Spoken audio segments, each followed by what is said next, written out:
O'zbek shou-biznesi olamining taniqli vakillaridan biri xonanda Ilhom Farmonov va rafiqasi haqida hozirgina shov-shuvli xabarlar tarqaldi. Assalomu alaykum hurmatli tomoshabin do'stlar, kanalimiz sahifasiga xush kelibsiz. O'zbekiston hamda jahon shou-biznesi olamida sodir bo'layotgan eng tezkor va qaynoq yangiliklarni o'tkazib yubormaslik uchun like hamda podpisatsiya tugmachalarini bosib qoldirishni unutmang. San'atkor Ilhom Farmonov xonadonida quvonchli kun bo'lib o'tdi. Xonandaning rafiqasi Nilufar Farmonova tavallud ayyomini nishonladi. Shu munosabat bilan Ilhom Farmonov turmush o'rtog'i uchun o'ziga xos va unutilmas syurpriz tayyorladi.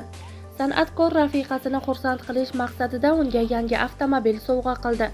Bu kutilmagan sovg'a bayram ishtirokchilarida ham katta taassurot qoldirdi.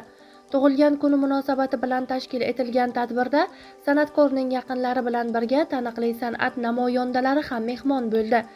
Bayramona davrada iliq tilaklar, samimiy suhbatlar va ko'tarinki kayfiyat hukm surdi. Ilhom Farmonovning rafiqasiga qilgan sovg'asi ijtimoiy tarmoqlarda ham e'tibor qozondi. Ilhom Farmonovning muxlislari albatta kommentariyada izohlarda o'z fikrlaringizni yozib qoldirishni unutmang.